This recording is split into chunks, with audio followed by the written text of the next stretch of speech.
one of the most sold SUVs worldwide is still the Honda CR-V.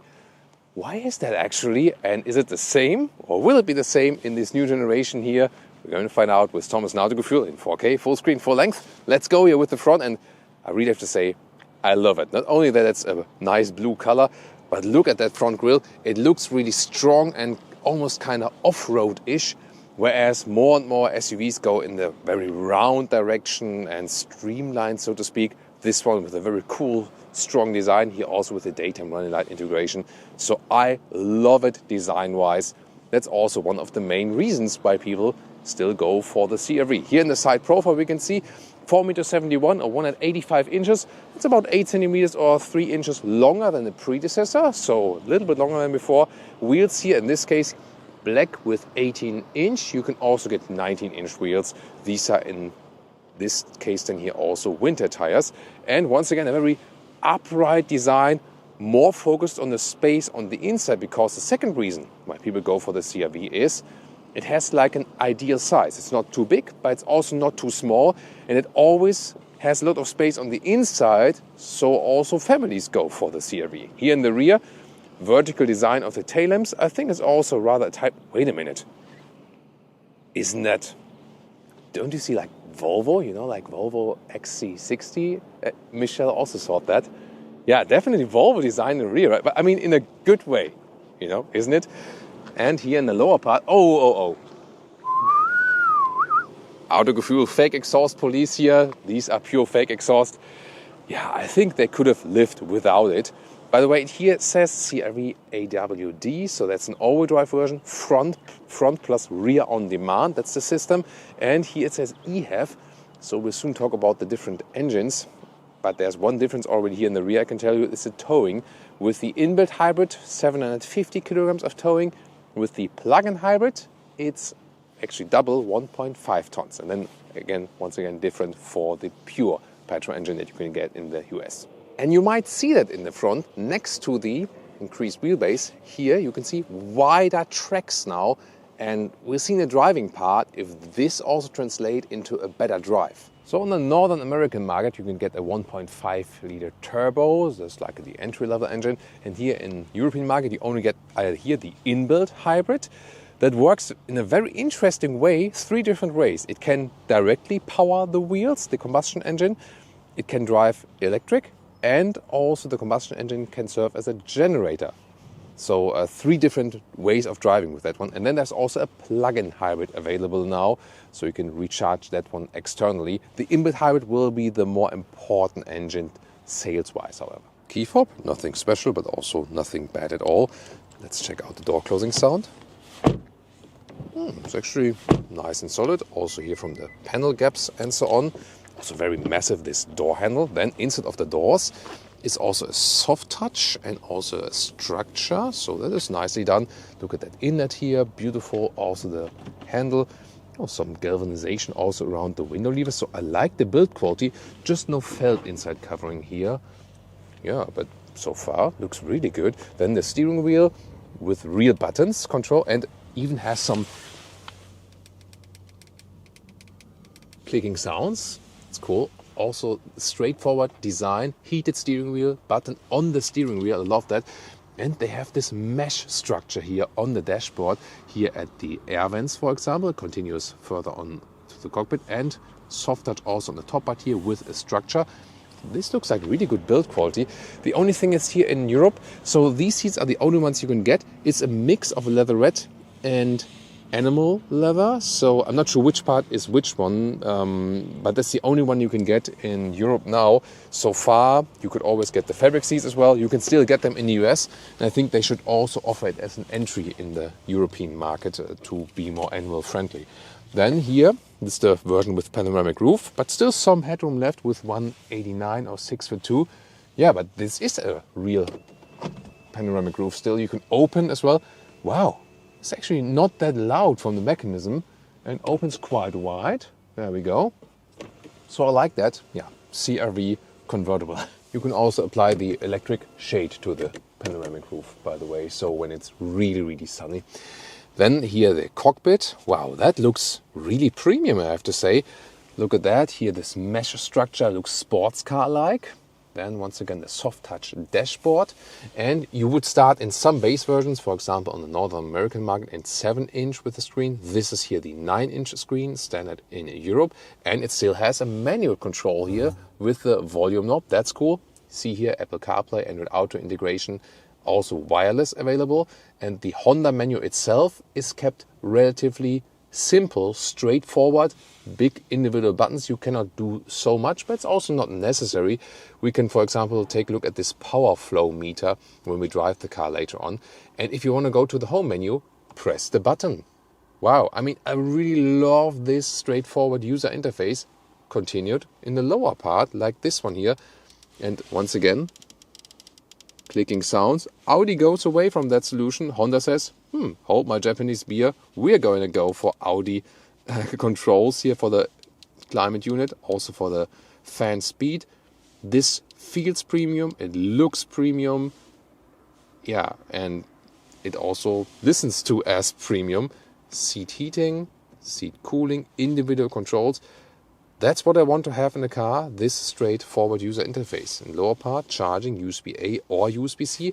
Inductive charging pad is not cooled, however, so it could overheat.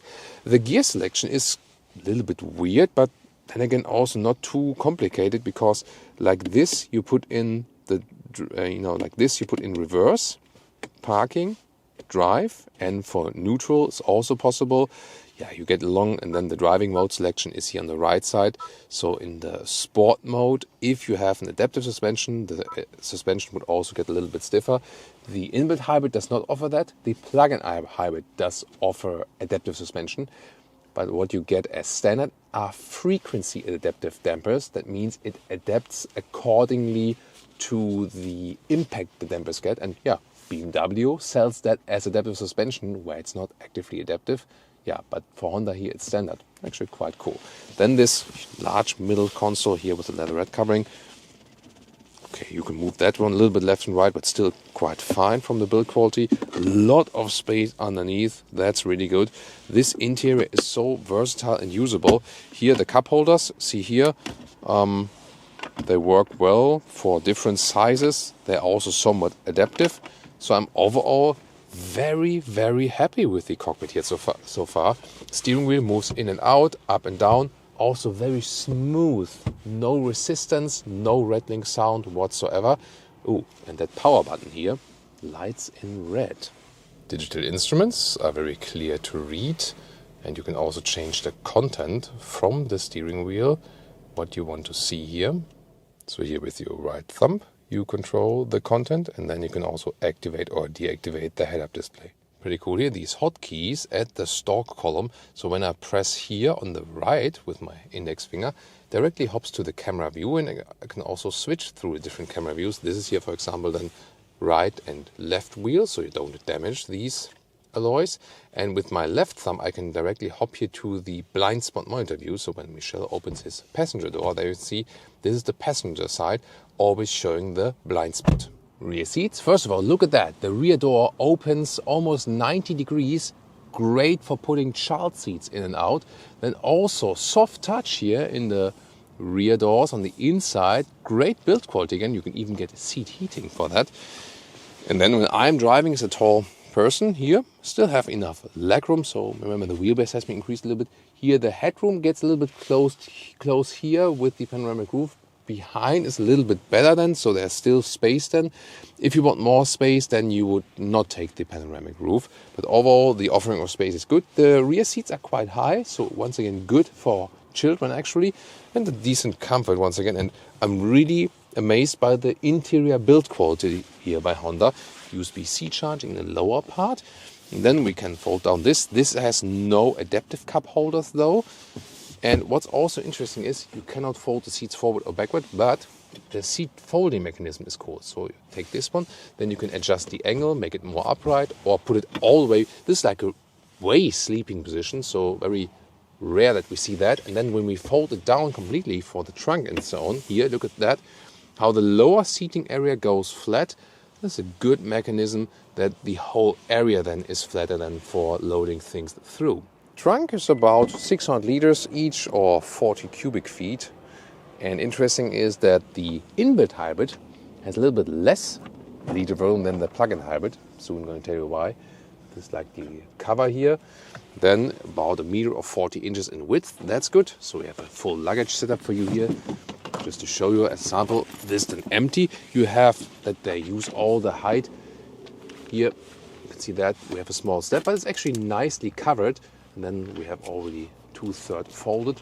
And the total length into the front seat here is 185 or 73 inches. So that's actually very good. And for all the dog owners, especially here, 83 centimeters or 32 inches in height. So very well usable. That's again the third reason why people go for it. A lot of luggage space. It's actually simple, not complicated. It fits a lot. Underneath here, by the way, some more space. The inbuilt hybrid has actually the battery here underneath this floor. That's why you lose a little bit of luggage volume underneath. The plug-in hybrid would have the battery in the underfloor centered of the vehicle. That's why then underneath here you get a little bit more liters, but the everyday usability is more or less the same. Can I stand underneath here? I can push it a little bit more upward. Then I can also stand underneath. And if you want to secure that position here, it also says hold to set heights. The first manufacturer see to. There we go. And then when you have hold it, then you have saved this position for the next time. Welcome to Thomas's Driving Lounge. Honda CR-V, new generation here with the inbuilt hybrid. Let's go to the sport mode and do some acceleration from 0. Let's see how it turns out.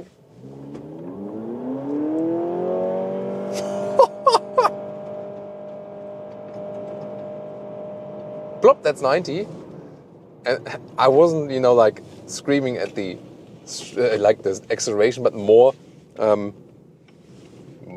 had to secure the key here. It doesn't fly around. I was more screaming at the sound it made. So wow, it was like wow, that it's interesting. And here we can directly use this small test track they have here at Honda Germany and see how it performs. So the steering is actually quite good. It doesn't feel most agile, the whole vehicle, let's take it that way. But the wider track here in the new generation definitely helps the vehicle. So I feel it drives better and sportier than before. Leans a little bit into the corner. The suspension is not set on the sportiest note, I would say. But overall, it's actually quite good. This is not the vehicle where you say like driving fun and driving agility is the main focus. It's more about running straight, motorway, and being comfortable. And for that, the suspension is also set on a good note, I would say. But definitely, it feels better to drive than the previous generation. And that's, I think, the main aspect for it. Suspension we will also test as for the Cockpit soon on the open road. And we'll also go to the motorway. But here, yeah, definitely. It's not the sportiest, most agile feeling. There, for example, the German competitors would be better as for the sporty driving feeling. But then here with the straightforward user interface, I really love this Honda approach because especially while driving, it's so easy to control the temperature unit here, for example. And that was completely normal back in the days. And now often it's gone. Yeah, so this is something you can really praise then with the Honda CR-V then here. Now you're maybe hearing that. I'm in the EV driving mode, so when you're driving really slow speeds, easing the car in and out of a parking lot, it usually goes to the EV mode to save some fuel and also be silent in the neighborhood and so on. And in the previous generation, the direct drive, that the combustion engine powers the wheels directly, was only available at motorway speeds. Now it's also available at slower speeds, so we can also have this monitor here, the power flow monitor. And always when there's like there's a small white symbol, where you can see that actually, but it always depends. If you look at that while driving as a driver, you probably get mad because it constantly changes. Because you have the all EV mode, then you have the like this direct drive where the engine directly powers the wheels, and then you have this generator mode where the combustion engine serves as generator. But then the car itself drives electric. And it constantly changes depending on what is actually the best solution for this very moment. But the best thing is probably as a customer not to care about that and just drive the vehicle. Acceleration figures are all around 9 seconds, by the way. The front-wheel drive version is a little bit better, like 9 seconds, 9.5 for the all-wheel drive version. The all-wheel drive here, I also have it in this very vehicle, works in a way front plus rear on demand with a clutch. So it's not like a permanent all-wheel drive or something. There's always something active, in a way, but not like this fixed setup. So rear then just on demand. Here, look at that. When I turn right, this blind spot view is automatically activated here. Right, set turning indicator. This is actually a cool system. And the same also happens. So left, I rather look myself, but here when I use my left index finger, then I can also activate it and have here the blind spot view to the right. So this is a very cool system. We know it from Hyundai and Kia, Genesis, but they have it then in the instruments. It's also a good solution here then in the screen. I think it's, tech going forward, definitely, why not? So here when I'm turning right, once again it's activated. I mean, I do see it in the mirror in a way, and there's also the blind spot monitor in the mirror. That maybe takes an effect on the motorway, but here is definitely a nice additional safety feature. I mean, what you heard during the acceleration was that the engine was really, really loud. That's because Honda is not using like a classic converter automatic gearbox, so you always have like this effect. But once again, that performance itself is also not the focus of this vehicle. Then let's get on the motorway, still in the sport mode. Let's see one more acceleration on the motorway from 50. Let's go.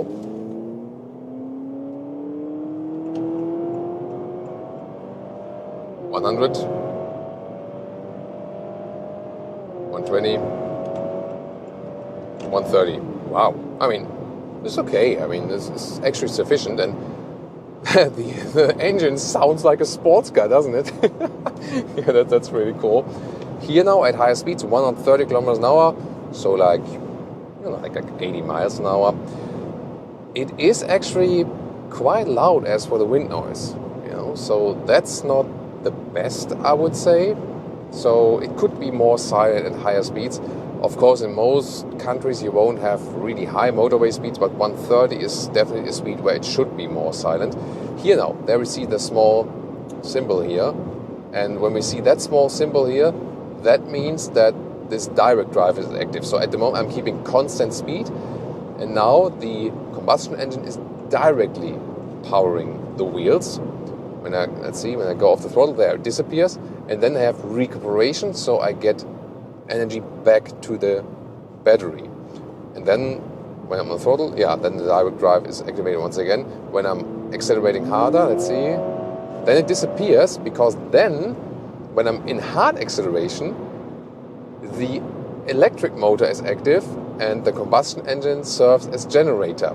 It is in a way complicated, but also you could say it's a great idea in a way to fit the drivetrain in a way that it's always most efficient in every situation. But of course is the question at the end of the day, does it really mean that we have less consumption? We've been testing the system before, and I have to say it's not a game changer as for the fuel economy. So maybe it's nicely thought out, but that it's really super effective. I would also wish for a base petrol engine for the European, for the German market. I think they would serve the customer better by that way. And then also, for example, offer the plug-in hybrid drivetrain that you can then have taxation benefits if you need that. Yes, to me it's a little bit too loud on the motorway, but as for the chassis, suspension, and so on, it's nice. It doesn't shake up too much. At the same time, it drives very well. Suspension, I feel, is very comfortable also with 18-inch wheels. And the steering is awesome. It's really crisp and direct. At the same time, I do not need too much force. I think exactly the right setup here for the steering. And that has always been the case with Honda. You remember like Civic, or especially Civic Type R. It's really a lot of fun to steer these vehicles around. Just as the CR-V does not have like this agile cornering focus. We've shown that to you initially, that this is not like the special thing this car can do also, But overall, driving-wise, I'm really happy. Yes, it doesn't offer the most driving fun, but at the same time, steering is crisp and good comfort, riding straight and enjoying family also in the rear, everything comfortable. Yeah, as long as you don't drive too fast or that you don't have like too much wind noise and so on. But overall, I think in this very segment here, quite solid performance. The Toyota RAV4, by the way, is also quite loud at higher speeds. So that's a thing where the Germans are a little bit better as for noise insulation. And Lexus, of course, if you compare Toyota and Lexus, it's mostly the difference that Lexus always has better noise insulation at higher speeds. So just to give you like some competitor insight as well.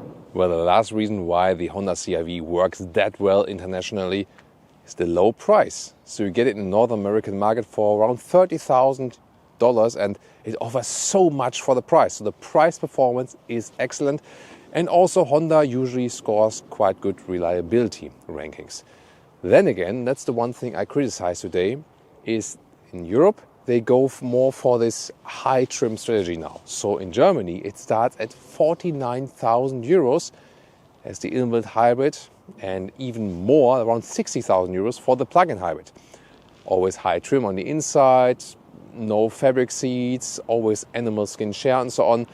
So I think that's not the right approach to take it, because I love this vehicle. Design-wise, the space on the interior, here this new generation, such a great build quality on the inside. It's actually a premium build quality inside. I love that. But then again, it also has to be competitive price-wise, and that works in the North American market, but it's really critical if it works in the European market. Yeah, that's I think the only catch for the day. Other than that, it is really, to me, one of the best SUVs in this very segment. And you can also compare now, like the competitor, the VW Tiguan or the Toyota RAV4.